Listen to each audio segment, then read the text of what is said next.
almost there. He is almost there. The first place can be his. Right now, he can take this lead, Sundown. But they got control at the same time. It's literally ticking over a half-second away from each other. The shots are going. Cuddle Crew has the lead, though. Will the shot be able to go through? Yes! Cuddle Crew goes take it down. 999, 1,000. Gotaga and Raven's Revenge in the closest nail-biter yet. Edge out the Cuddle Crew in two teams who we said we wanted to see more. They brought more. Are you kidding me? The Fish fans step up and shut it down. Just the fact that they stepped on the point, they couldn't earn points and lost the lead. They were just a kick ahead. That could have been their game. I mean, it's just, let's check out the replay. You can see the counter in the top right, but the Fish fam going up and challenging on the other side. You can see them hopping up there. No one was at the Ravens' Revenge as soon as they were there, and the celebration too. You have to be excited when you see that Victory Royale screen pop off when you're up there. I mean, what's it like to win a game on that stage? I have no idea. Those guys do, though. We you know, at some point before the day's over, we really got to recap the other point of a point of view there, because they had it. They were one tick ahead. They were there, knocking on the door, 55,000 away from bonus prize on top of this entire competition. It was right there. And it got taken away, and this is why I love Sky Station Showdown. The clutch little moments, the interactions that happen, very similar to Battle Royale, where every single thing that is happening on the map can affect the overall end result of the game. As you see there in Raven's Revenge, closing it out. Gotaga, the competitive veteran, able to clutch it up in the final moments. Magma, Arthur, and Chappie as well. Just a great performance out of them, taking the top spot in the final match of the first set. Now I get to say, you know, I was right the whole time. I started off, you know, Raven's Revenge, kind of making me feel like, hey, just go with your gut, guys, all right? Raven's Revenge, that's who I said when I started this whole thing. I told you.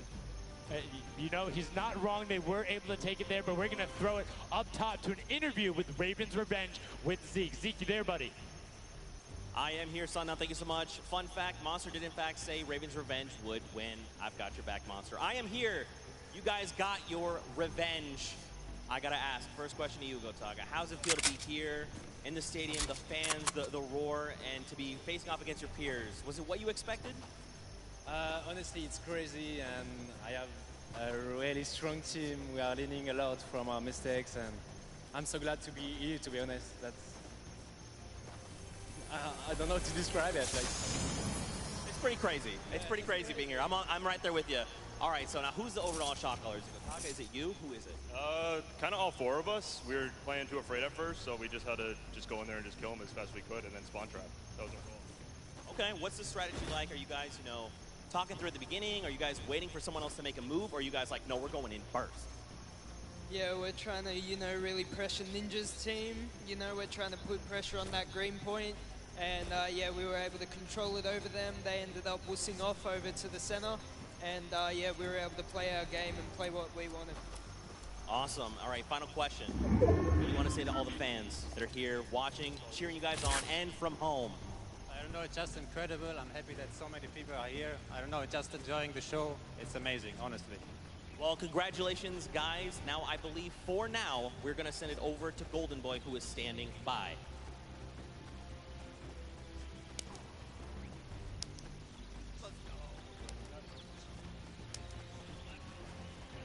Going on there, and now what we're doing right now, hanging out as they walk back over, just brilliantly done there from RTA, Magma, Chappie, Gotaga. The teamwork from them was just on point. You talked about it, all four strong players from Gotaga, and they're happy with the final result, and that puts them immediately into contention because it's a cumulative prize point to find out who will take that first silver llama, kind of get a leg up for the rest of the creative final. I actually want to touch on something that, you know, is kind of interesting. He called Ninja's capture point the green point. These guys are like that focused here. You're like, okay, we know who's kind of farming which one. They're shutting players down, shutting down their competition so that they can take these sets. Well, that's the next step, right? As soon as you're immediately in there, and that's the big part for Sky Station that I enjoy, is you have the ability to see where the other opponents are in relation to you for score. So if you want to go and try and make somebody's life difficult, you might not be maximizing your points, but you can effectively help your team the most by just denying the other guys and being like, hey, you don't get to play this. And occasionally, if you put enough pressure on them, maybe they default to rotating the other way. Maybe they go somewhere longer. Maybe they have to wait and only pushes forward. All of those are advantages you can get by just putting pressure on another team. And there's so many different layers. And I think when we see the remix for this, it's going to get even more. Yeah, don't forget, guys, here and at home, there's a remix version. We have some nice twisted surprise that we will see unfold as the day goes on. That was just our first iteration of this round, and honestly, it was a great set. That leaves us with the question, too. The Funky Fighters, they had an amazing opening, right? Second place is great. You get big prize bonus for that. You win game 2, and then you kind of flop game 3. Depending on where they went, their average might have really been anchored down. Yeah, that ends up being really, really, really harmful. But luckily there, if you're in the 4th to 8th range, there's no additional, I don't want to say penalty, because they're all getting $10,000 for the match in of itself. So there's just no additional gain after that fact. You're still able to stay par. So 4th would have been just as bad, but 8th, you're kind of looking like, oh, that'll really bring down the average. It's not the worst case scenario going on there. So they should still be at least in the running, but you can't be comfortable. No. Like, not at all. It's so incredible. And now we are going to go over the stage. We have the results, and your set 1 winner is the Funky Fighters. The last match was not enough. The singular win in the double goes over to them. They will have that first silver llama, and there he is throwing it up. And I mean, you gotta be happy for it. They did it. I thought maybe it wasn't enough, but it was. This celebration right here. You kind of are like, it's a little, I don't want to say like bittersweet there, but it's like, oh, you kind of like get pushed out in the last game, and then boom, you get it. But now the silver llama, but they're happy. They realize, and the big thing, that gives them a leg up for the rest of the competition. If they can win the next match, another team has to win both of them. But such a great job from the Funky Fighters, sticking to their guns, staying with the strategy, getting 2 top 2 place finishes, one of them being a win. I actually love this right here. They're all getting together, showing team harmony. They're clearly happy. They take the first set. That's amazing. They're off to the right start, really. They can get another 1 or 2 of those, and this entire creative finals is theirs. Well, and again, we talked with Tomoya beforehand, and he was like, yeah, we're really confident when we can get into the races. We want to be on that world run. We know we can do there. We have some really good runners. And then they turn around and do that? I was just Showdown? Yeah, I was just going to touch it. I was like, you know what? Yeah, this wasn't even their strong suit, right? He did a death run at some point as when he recruited his people for this creative challenge.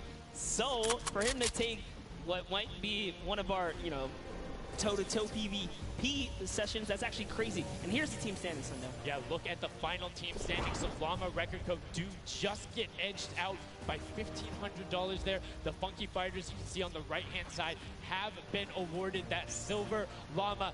Rounding it out, you have Raven's Revenge in the top 3, Cuddle Crew and Little Whip Warriors both at 55, sitting in 4th and 5th.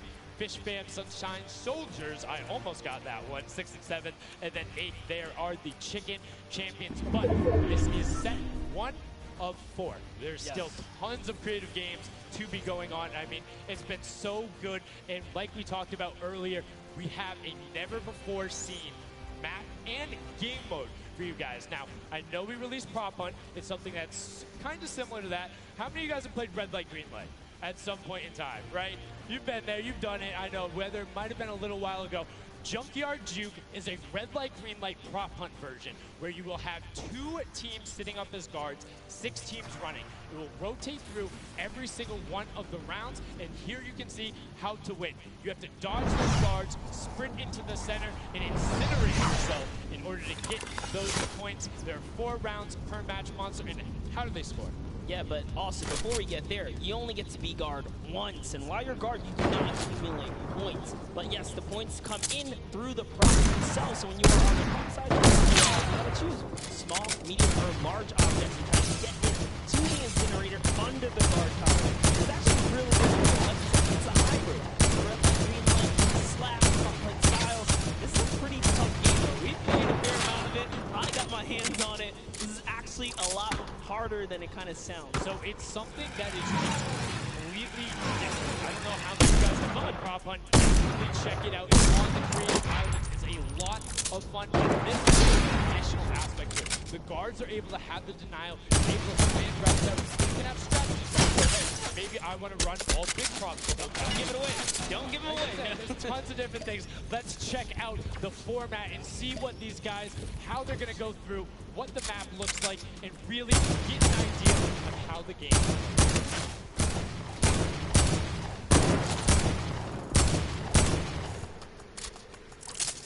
Get ready for more creative Fortnite with the latest competitive creative map, Junkyard.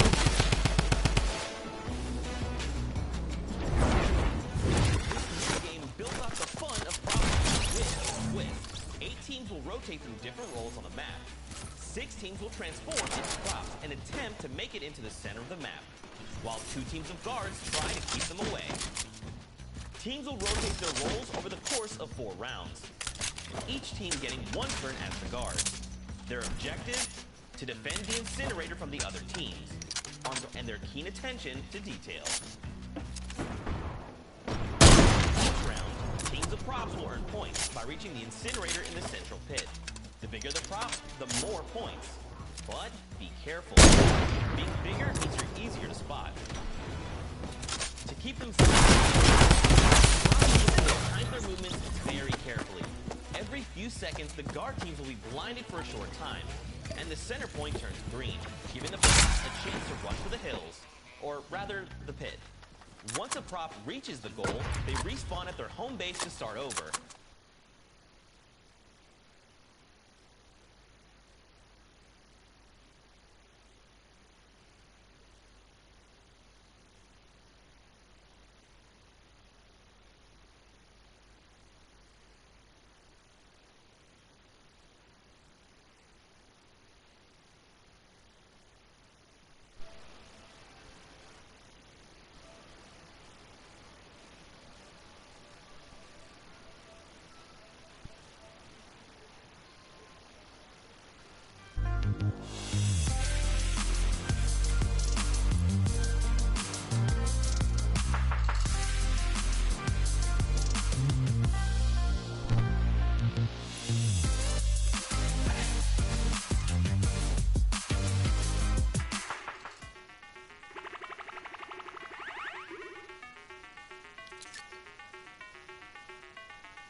Look at him go. There it is. You saw a big old truck kind of sneak on by, and these objects are slipping right underneath. But who knows how long that'll last. Here's scissors. You gotta park it. You gotta stay still. Oh, can he blend in? And one other thing you can note there, the props will clip through other objects that are there. So if you see something that is sitting perfectly naturally, like Scissors was, right there, clipped into it, boom, got him, brilliantly done. Lachlan hits one of those bounce pads that are stuck in there. They will launch you up in the air, but great run coming out from X-Sandy into Moya, utilizing the air conditioners to find their way to the end. Bensor and Alex JJ desperately trying to get it. Alex JJ with another 10-point prop, and Candy Flood gets picked up just before. That would have been a huge swing, but right now, Sunshine Soldiers in first place with 35 points. They are finding their rhythm here. Sunshine Soldiers taking the lead right now. This is a hard game mode to break free in because you got to think about it. These guards are not playing around. They are shooters, right, at heart. And at the end of the day, if something looks off, something looks odd, like this white vent right here, you're just going to get popped. You got to be careful. And there it is. Nice job of hitting the bricks here. And, oh, he hits one of those trapdoors. Let's talk about that, Sundown. So you can actually see it. There is the little tiny springs. They launch you upwards. There's a couple that can be chained into each other. But if you are one of those bigger objects you get sent up, you are just quite literally sometimes flying garbage. Yeah. But, you know, it wouldn't be too easy if we didn't lay traps around, right? So, you know, got to spice it up for the people that have turned their props through. So you can also actually turn the props in one pathway where you can chain two of them together. So if you can get there, you almost land directly in front of it. So as long as you time it correctly, you can like use them slightly to your advantage, but most of the time they're a little bit more annoying. And boom, you can see that rusted truck going in. And now the Funky Fighters pulling out another lead, 65 so far. And this is something important to know, guys. You have to get it into the incinerator, fully processed before.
So it's just your job to stop everyone from getting any kind of points, so don't break away with the lead. If you're in the guard tower, you can't allow the group to score, and you're not scoring. Which can end up being very interesting if the team in the lead, which generally happens because you have 3 chances to score, is shooting last round. Right? Because then it's all about how good are your pressure. And one other thing you can see, starting to fire through the screens, very well done for them, picking up an elim there. But right now, Cuddle Crew already wresting the lead away. All 3 of them sitting there.